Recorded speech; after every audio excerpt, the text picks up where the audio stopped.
اللهم صل وسلم وبارك على سيدنا محمد وعلى اله وصحبه وسلم. ازيكم يا حبايب قلبي؟ عاملين ايه؟ يا رب تكونوا بخير وفي احسن حال. النهارده ان شاء الله هنعمل مع بعض جايبه كده فرخيه صغنطوطه. ناويه نعمل اكله كده سهله وخفيفه وسريعه وبسيطه. تعالوا نسمي الله ونشوف هنعمل ايه. اول حاجه يا حبايب قلبي هبتدي باللوبيا معايا. طبعا هنحط الاول الزيت. بسم الله الرحمن الرحيم. معلقتين 3 كده زيت. طبعا اللوبيا بصوا يا حبايبي، انا هنا وريها لهم كده يا توتو. انا غسلاها ونقعتها حوالي نص ساعه، ومسكتها سلقتها معايا وشطفتها شطفه، وحطيتها معايا كده ايه على المصفى الصفه، والصفه بقت زي الفل معايا اهي. وطبعا الفرخه معايا اهي. تعالي يا توتي وريهم كده. بصوا الفرخه معايا انا غسلتها ونضفتها ونقعتها ومخليها قشطه، لسه هديها شطفه كمان، بس ما نعلق على الطبيخ بتاعنا الاول قبل ما الميه تغلي بتاعتها.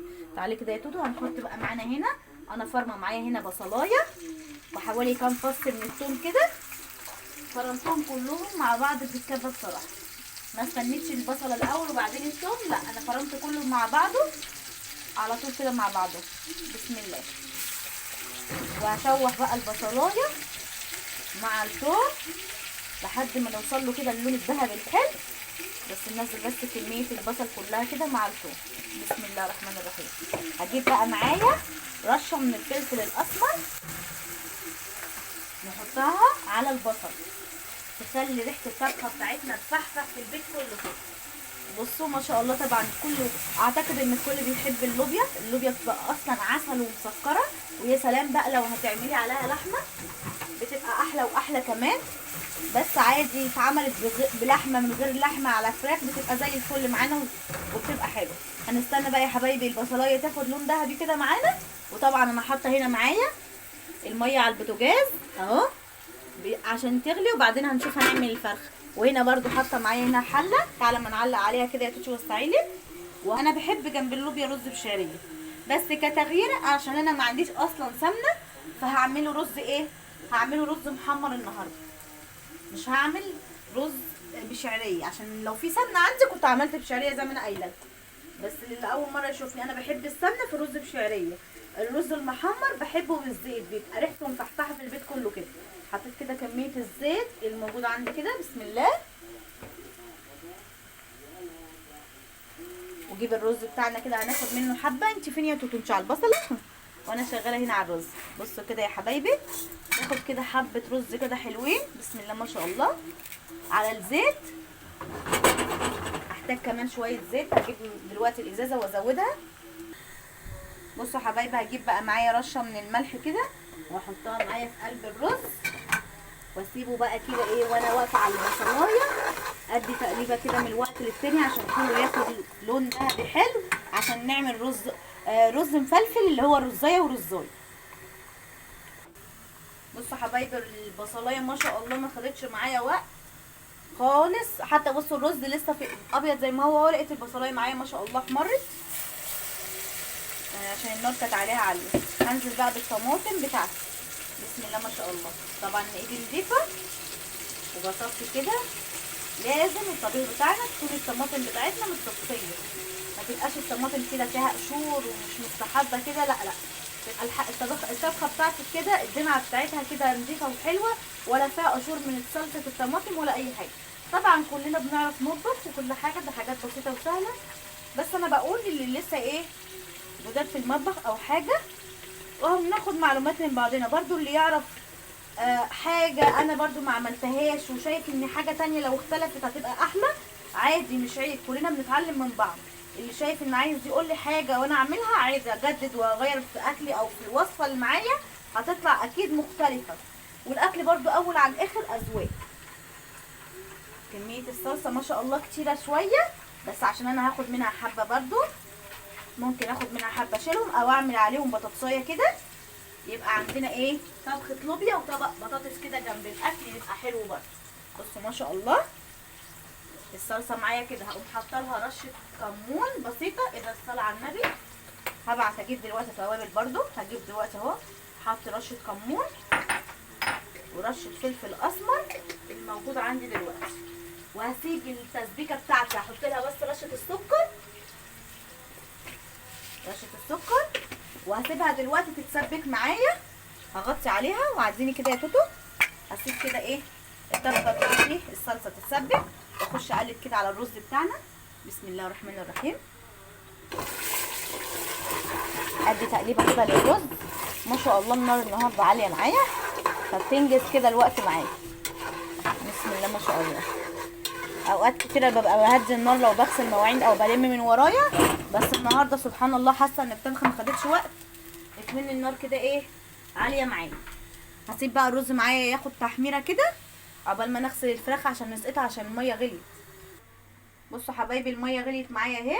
طبعا انا الفرخه زي ما قلت لكم بصوا غسلاها هنا ومخليها زي الفل وشطفتها. بصوا اللورات معايا بصوا عامله ازاي ما شاء الله، غسلاها ومخليها معايا زي القشطه. وحوايج الفرخه والجنح كده قطعاه بعيد عني المناب ذات نفسه، عشان عندي بيحبوا الصدور شويه فيحسوا ان المناب بصوا عايزه اوريهولكم. بسم الله الرحمن الرحيم. هحاول اجيبها كده من الحله اهي، مخليه المناب كده ايه كانه زيه زي الصدر. يا رب تكونوا فاهمين، يعني قطع الجنح من الناحيه دي اهو، وسايبه المناب كده كده كانه صدر من الناحيه دي اهو. بصوا ما شاء الله اهو. هحطها كلها يبقى حتتين من الصدر اهو، وادي حته كمان من الصدر للي بيحب بقى فيحسوا ان هي ما شاء الله فيها صدور. وادي الوراك والجناحات اللي انا قطعاها لوحدها اهي. بصوا ما شاء الله منقوعه ومغسوله وزي الفل. والرجول للعشق اكيد، وحوايج الفرخه بتاعتنا الحلوه اهي. بسم الله ما شاء الله كلها معايا زي الفل. حطيتها كده سقطتها معايا، هسيبها طبعا تاخد معايا غلوه. واول ما تاخد غلوه لو في اي ريمه او اي حاجه اشيلها قبل ما احط لها اي منكهات للشوربه بتاعتها. بصوا حبايب قلبي الرزه معايا ما شاء الله بقت كلها لونها ذهبي. يا رب تكون باينه معاكم في التليفون، لونها كلها موحد كده، لونها ذهبي جميله كده. هنزل بكميه الرز بتاعتنا. الرز دوت المره دي انا ما غسلتهوش ليه يا ام احمد؟ عشان ده رز اللي هو معبأ الكترونيا، يعني ما بيحتاجش الغسيل. ده كيس كنت جايباه من هايبر، فده جاي جاهز مش محتاج انه يتغسل او اي حاجه، فعشان كده المره دي انا مش هتفتوش ولا غسلت. هو الكيس مكتوب عليه يعني. هشوح بقى الكلام الحلو ده كده. هجيب بس معلقه ملح معايا بسم الله علشان نشوح الرز بتاعنا عقبال ما الكاتل. انزل بمعلقه الملح بتاعتي كده عقبال ما الكاتل الميه تغلي فيه علشان نسقط ايه شويه رز مفلفل حبايه وحبايه عسل كده يستاهل بقكم. بصوا كده معانا، بصوا الفرخه كده عامله ازاي. بصوا ما شاء الله شغاله معايا اهي، ولا جابت ريمه ولا حاجه لسه خالص اهي، بس خدت غلوتين اهمت لسه في بدايه، يعني دي اول غلوه ليه. هحط بقى معايا هنا المنكهات بتاعتها. معايا بصلايه، انا ما بحبش اقطعها، بحب اسيبها كده عشان ما تتهريش معايا في الشوربه. يا دوبك بقشرها كده زي ما هي واشقها كده ايه اكس كده او زائد من فوق كده. احطها معايا كده. ومعايا هنا لورا وكرفس وجزر وحبهان، ديت المنكهات بتاعتي بتاعت الشوربه، ده الاساسي. والملح هتحطيه من دلوقتي مش فارق معايا اذا كان يتحط في البدايه او النهايه، كده كده هتستوي وهتاخد سواها وتبقى كلها طعم الفراخ من جوه والشوربه كله متملح مع بعض. ولازم ضروري معايا اي شوربه بحب احطها بصراحه الجوز الطيب بيدي نكهه رهيبه معايا في قلب الايه الشوربه، بيخلي الشوربه في حته تانية بصراحه. فانا هحط كده معايا كل ده. طبعا انا بعت بجيب دلوقتي التوابل بتاعتي اللي هي الفلفل الاسمر والكمون والكزبره عشان لقيتها خلصانه، وقلت اكمل معايا ايه بس ايه شويه الرز بتاعنا الحلوين دول كده. والشوربه بتاعتنا برده نسيبها كده تغلي. تعالوا اما نقفل على الشوربه بتاعتنا ونسيبها ايه تستوي كده قبل ما يجيبوا لنا التوابل بتاعتنا. بسم الله الرحمن الرحيم. نشوح في الرز بتاعنا كده عشان تطلع الرزه معانا متغلفه كده ومتشمعه، تيجي تغرفيها تبقى مفلفله معانا كده. اللهم صل على النبي، حاجه كده تستاهل بقكم ما شاء الله. هنسيبه بقى اقلب فيه شويه كده عقبال ما يتغلف كله وارجع لكم. بصوا حبايب قلبي كده انا الرز بتاعي كله بصوا ما شاء الله اتشوح كده وبقى مخرفش معايا كده. هجيب بقى معايا كده الميه اللي انا غليتها في الكاتل، بتساعد سخن على سخن يطلع معاكي شويه الرز مفلفلين كده. ابعدي لو جايلك البخار عليه. بسم الله ما شاء الله. يطلع معانا كده الرز مفلفل لما بيبقى سخن على سخن. وانا المره دي هحط على الرز بتاعي واحده من الماجي كده مفتفتها خالص علشان ما ترقدش معايا في الرز. عشان ما بيحبوهاش تظهر معايا خالص في اي اكل، ان يحسوا يستطعموا طعم المرق الدجاج في اي توابل او في اي اكل يطلع لهم كده حته، لا مش مستحبه بصراحه. طبعا احنا مملحين الرز بتاعنا وكل حاجه. وريهم كده يا توتو كده شكل الرز بتاعنا، الصلاه على النبي، بصوا شكله هيبقبق بقى دلوقتي يستوي مع اول ما هيغلي كده واحس انه اتشرب، هقوم موطيه عليه واسيبه ايه يستوي معانا. تعالوا كده يا توتو اما نبص على الشوربه بتاعتنا. بصوا ما شاء الله لا قوه الا بالله. طبعا التوابل جات لي ايه، بصوا حبايبي لسه جايبين الاولاد اهي التوابل. انا ما بحبش بصراحه اجيب كميه كبيره، بحب ايه عشان الريحه بتاعتها بتغير، ولما بجيبها برضه احطها في التلاجة بحس انها ريحتها بتغير، فبحب اجيب اول باول. مع ان سبحان الله عند الراجل بتبقى ايه متخزنه عنده وبتبقى عادي.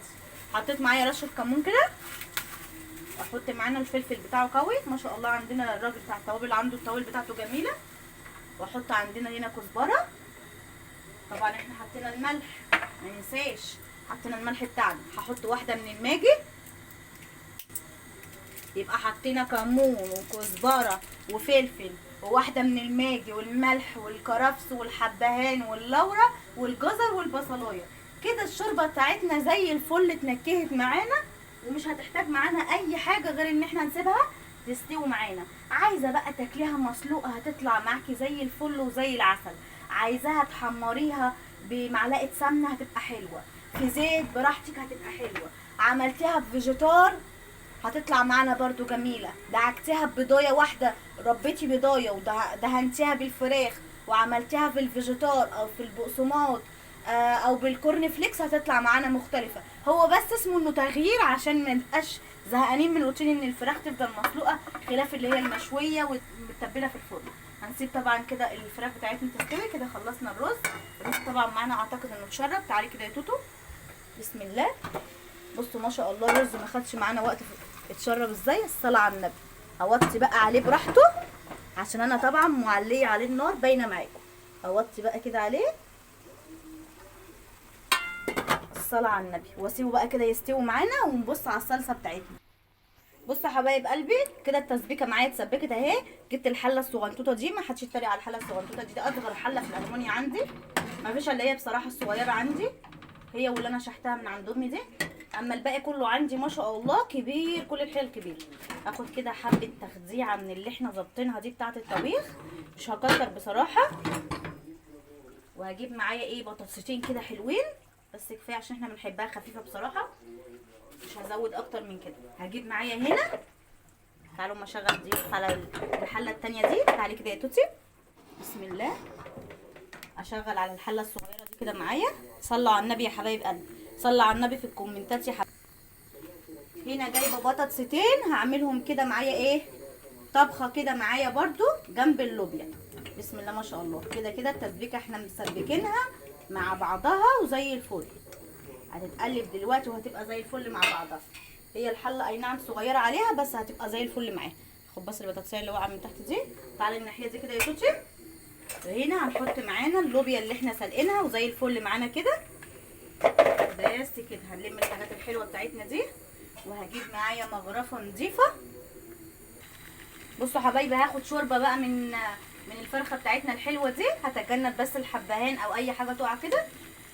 بسم الله. وهنزل معايا كده على اللوبيا ما شاء الله، هي كده كده اتسبكت واللوبيا معايا مسلوقه. هظبط بس الطبخه بتاعتي تبقى انت بتحبيها مرقه براحتك خالص. في اللي بيحبها مسبكه قوي، انا بحبها دايما وسط، ولا منها خفيفه ولا تقيله، لان انا جوزي من النوع اللي بيحب الطبيخ خفيف شويه. بصوا كده معايا بسم الله ما شاء الله الله اكبر. بصوا كده عقبال ما تاخد غلوه تبقى معايا زي الفل. بصوا ما شاء الله. هسيبها دي كده تستوي. تعالي ناخد بقى هنا شويه شوربه، هي الفرخه معايا استوت خلاص، بس هناخد شويه شوربه للطبخه. تعالي كده يا توتو بعيد شويه. هاخد معايا كده شويه شوربه، اتجنب الحبهان، وانزل معايا على البطاطس بتاعتنا اللي احنا ايه شحتنا شويه صلصه من اللوبيا وحطيناهم، وعملنا طبق بطاطس للي حابب ياكل بطاطس ومش حابب لوبيا. بسم الله. تجنب بس الحبهان معايا واللورة، وهتبقى شويه بطاطس عايزه اقول لكم عسل. طبعا انا حطيت في الصلصه مكعب دجاج، وحطيت معايا رشه الفلفل والكمون اللي انتوا شفتوها وانا بحطها قبل ما يجيبوا لي التوابل. بالظبط كده. هطفي على الفراخ معايا. بصوا كده معايا الاول الفراخ بتاعتي هي استوت. بصوا وريهم كده يا توتو، الفراخ كده استوت معايا. انا طفيت عليها واغطيها. اديني كده يا توتو. هنسيب بقى اللوبيا معانا كده شغاله، وهجيب معلقه ونقلب البطاطس. وان حسيت ان لونها فاتحه او حاجه هجيب لها معلقه صلصه من الجاهزه، بس انا بالنسبه لي هتطلع معايا كده خفيفه وسهله وجميله على قد الحله كده الصغنطوطه. عقبال ما البطاطس تتشيب يبقى الحله الطبخه بتاعتنا زي الفل. بصوا ده هي كمان منا بنتي مكبره لكم الشاشه. انتوا لو شفتوا الحله انا مش عارفه هي كده صغنونه، انتي مكبرها لهم قوي. بصوا الحله قد ايه يا حبايب قلبي، حاجه كده محندقه صغنطوطه خالص، ما فيش الا هي في المطبخ حاجه كده صغيره. هسيب بقى انا معايا كده طبعا الرز. بصوا الصلاه على النبي، بصوا الرز اللهم صل على النبي، حاجه كده تستاهل بقكم. وعايزه اقول لكم ريحته مفحفحه. هسيب معايا انا كده الطبخه بتاعتي كلها تستوي. طبعا الرز هنا معايا بيستوي والفراخ خلصت واللوبيا معانا هنا شغاله والبطاطس. هسيب اكلنا بقى كله يستوي واوريكم يا حبايب قلبي بعد ما نخلص. ما تنسوش يا حبايب قلبي اللايكات وتصلوا على النبي في الكومنتات. بصوا يا حبايب قلبي البطاطس معايا ما شاء الله لا قوه الا بالله ما خدتش معايا سوا ودايبه دوبان. بصوا الصلاه على النبي، بصوا تقطعي البطاطسايه تتقطع معاكي بسهوله واستوت ما شاء الله. هطفي عليها. تعالوا نبص على الرز بتاعنا كمان الصلاه على النبي، والرز بتاعنا استوى ومفلفل لسه اهو. طفينا عليه برده اهو ما شاء الله. تعالوا نبص على اللوبيا بقى لما لفت كده وخدت غلوتين مع بعضها. ده اللي انا بتكلم فيه، ان انا لما بزودها شوربه ما بسيبهاش مرقه معايا، لا انا بخليها تاخد غلوتين بقى في قلب الطبخه بتاعتها، بتندمج كلها مع بعضها، بتبقى زي ما انتم شايفين كده ملفوفه وحلوه. والطبيخ برده بتاعي ده استوى والبطاطس وكل حاجه. تعالوا بقى اما نحمر مع بعض الفراخ يا حبايب قلبي. حبايبي بقى الفراخ انا طلعتها اهي، ورانهم كده يا توتو، طلعتها اهي من الشوربه. همسكها بقى كده احمرها بسم الله. اللي عنده حل يا ولاد في ان الصينيه الطاسه ديت لما اجي احمر بتقعد تطشطش جامد وتبهدل الدنيا، بتضايق من التحمير في الفراخ في الطاسه. عشان كده اللي عنده حل ان انا احط، انا حطيت قبل كده رشه ملح ما نفعتش معايا، مش عارفه احط لها ايه ولا اعمل ايه، بضطر ان انا اغطيها، اللي عنده حل فيها يا حبايبي انها ما تقعدش تبهدل لنا الدنيا يقول لي. الجناحات معانا اهي، لازم الزور عشان منا بنتي بتحبه ولازم يكون متحمر اهو يا منى. شكرا. لازم يكون موجود. لو ما لقيتوش احتمال ما تاكلش المناب بتاعها، هو ده ابدا حاجه عندها يعني بالنسبه لها. لو كانت ده هو ده كده مبسوط. هنسيب بقى الفراخ بتاعتنا الحلوه دي تتحمر علشان ما تبهدلش الدنيا. وتسمعوا لو صوتت كده لو تطش نسيتي ولا حاجه اما اجي اقلبها الناحيه الثانيه اوريها لكم. بصوا بقى تعالوا بينا نقلب الفراخ. بسم الله الرحمن الرحيم. خليكي محترمه معانا وما تكونيش صاحيه في قلب الطاسه. بسم الله. تعالوا نقلب كده جميلنا. ده انا ليا بصوا ليا علامات مع الفراخ دي بصراحه ربنا. لما بتيجي لما تتحمر بحمر فراخ لازم احس ان البيت كله بيسمع بيا. بصوا الاصابات بقى، الاصابات هتلاقي الفيديو كل شويه يقف بالاصابات. هنسيبها بقى كده تتحمر وبعد كده نشيلها. انا مش هطول عليها، انا بسيبها تتحمر بقفل معاكم وبخرج بره المطبخ خالص بصراحه ربنا. بكده يا حبايب قلبي نكون خلصنا الاكل بتاعنا. عايزه اقول لكم انا شلت الفراخ ما رضيتش اصورها قدامكم عشان طرطشت على منى بنتي. فقولوا لي بقى اللي يعرف حل للفراخ ما تطرطش هتقولوا لي صفيها. انا بصفيها بحطها تتصفى بصراحه. اول ما بلاقيها اتسلقت بحطها تتصفى معايا عشان ما تشربش زيت معايا وما تقعدش تعمل الحركات اللي بتعملها دي. تعالوا بص كده معانا الاكل بتاعنا النهارده. تعالي كده يا صالح وريهم. حط بس كده رشه دقه، صلوا على النبي يا حبايب قلبي، رشه الدقه كده على الفراخ بتاعتنا المتحمره. بصوا شكل الاكل بتاعنا يا حبايب قلبي ما شاء الله يستاهل بقكم. اتمنى ان انتوا تشموا ريحه الاكل او تدوقوه. والله العظيم ده مش حلفان كده وخلاص، ريحه الاكل خطيره خطيره بمعنى الكلمه. شوفوا شكل الرز المفلفل بتاعنا. تعالى كده يا صالح وريهم. بصوا شكل الرز والفلفله بتاعه الرز بتاعتنا.